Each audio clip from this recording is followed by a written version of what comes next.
have an update and some insight on why and how that Nico DFW reporter meeting took place. For you, what I don't understand, and again, people scrutinize this trade and have opinions of it. Why did they do this closed door? I don't think that really sat well with anybody. Forget about the local fan, but anybody. It didn't go over very well. So, Bob, my understanding is Nico Harrison did not want to do this closed door round table. This was not his idea. This was something that was enforced by their owner, Patrick Dumont. All right. So McMahon suggested that with us yesterday, or he may have said it on the Hoop Collective. He may have said it with Windhorse and Bontemps. He mentioned it with us too. Patrick Dumont made Nico and Welts go out there. Is that better? I know the whole thing's bad. Is that better or worse? I think it's actually worse that the owner, the one who can save us by getting rid of Nico, since McMahon says he's not resigning, making 7 figures for the next 3 years, that Patrick Dumont's judgment was to force Nico to go out there and do it. Makes me feel worse about it. It makes me feel a little glimmer of hope that he's getting frustrated with Nico and that he might fire him. Oh, okay. Like, to me, it's like, you need to start answering for some of this. And the fact that he wanted him to do it 2 weeks ago before the Lakers game, before Luka came in here, means that at least one person in there right now, Dumont, seems to have some sort of awareness of, guys, we got to turn this around a little bit.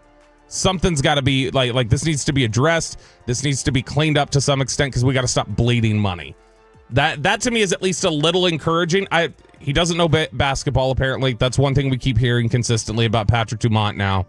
But it at least gives me a little bit of encouragement that, okay, he is at least frustrated enough that he thinks Nico needs to start answering for some of this and working things over with the fans a little bit.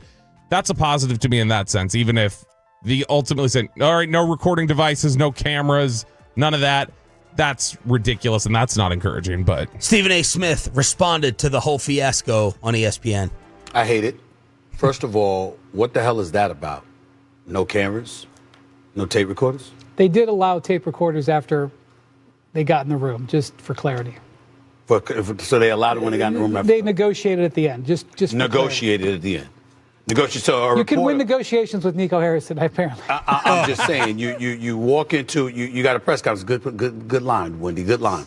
But you're having a conference with the media, and they have to negotiate to have tape recorders in. I mean, that just shows you how paranoia has kicked in. I just had to play that for the Windhorse line. That was good. Apparently, you can win negotiations with Nico, and then Stephen A. really got into it. You can do what you want to do as an owner. You can also be called stupid for doing it. And that's exactly what I'm calling Dallas Mavs ownership. Stupid for doing what they did.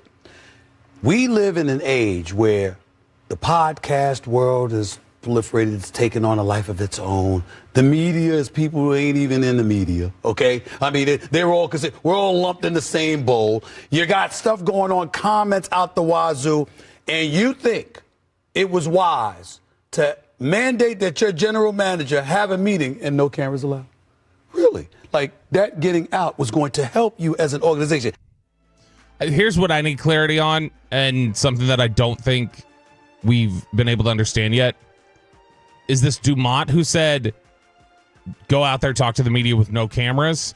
Or did he say, you guys need to do this, and then the PR director and Nico were the ones who went, all right, we'll do it, and then they set parameters that weren't run by Dumont?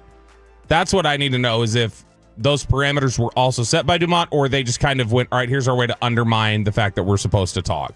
Chandler Parsons, with a lot of NBA and still Maverick ties, he couldn't understand either when he heard about this on Run It Back. Imagine the GM of the Spurs making a trade and going, you know what? I don't care what Tim Duncan or David Roth. Why even? Never happened. They didn't even ask him about that. He just willingly just brought up the best Mav of all time, and that his opinion doesn't matter, or the fan base that buys the tickets that goes to support this team, they don't matter.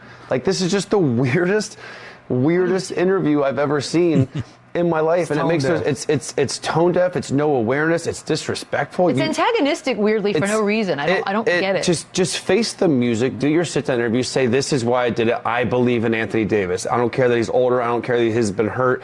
I love Max Christie. I think them collectively, and we add a couple pieces defensively that can make us a better team than with Luka, and I don't think Luka's body is going to hold up. Stick to your guns. Pump up your guys. Do that and talk about this city and talk about getting back to the level that Dirk had us at, winning a championship. Not saying you don't care about his opinion, the family's opinion. It's just, it's very cowardly. It's very weird, and I just don't understand how they even let him do this.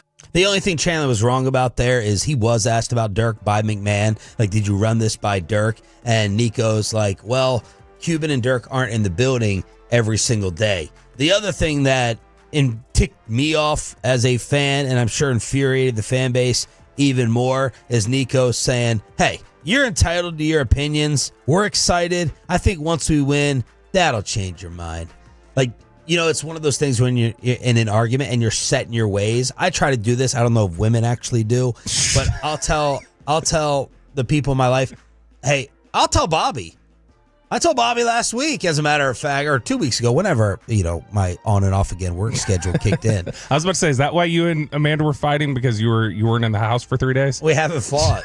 No, yesterday, but you sleeping in the other room. No, there was no fight there. But I'll tell Bobby, like, hey, I'm in a bad mood, all right? I try to say that up front. That's very refreshing for me to just know from someone versus me having to play this guessing game. Very rarely I'll be in a bad mood, like at home or in the house, but I'll just say it. I'm in a bad mood. So anything you say to me, I don't want to hear it. I just don't want to hear it. I don't want to hear you tell me when I'm going to be happy again. That's what Nico did. Yeah. I don't want to hear you suggest you can control my feelings when I'm so angry and ticked off. And I'm not going to get over it in the next hour. I'm going to get over it on my own timeline. It's just one of those maybe male things where it's, don't instruct me or try to predict when my feelings are going to change. Oh, no, that's definitely not a male thing only. I've had trouble before in trying to tell Kristen when her feelings are going to change about things. No, I know that doesn't work. No, but he doesn't get it, because here's the problem. Somebody even asked this on the fan text earlier. They said, if they go on a run and make it to the NBA Finals, how will you guys feel? Yeah. I said, I will feel irritated that they made it to the finals and Nico thinks he did something right. Yeah. Because it will never be right. And so to me, no, wrong. You winning, it might make me angrier. It might, because I don't want any success for you. I think you are a bad person. I think you're a weak excuse of a man. Not you, Sean, but Nico Harrison.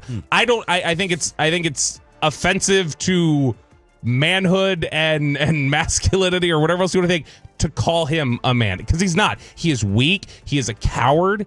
He is just and bordering on abusive psychological tactics towards the fan base. He is an awful human being.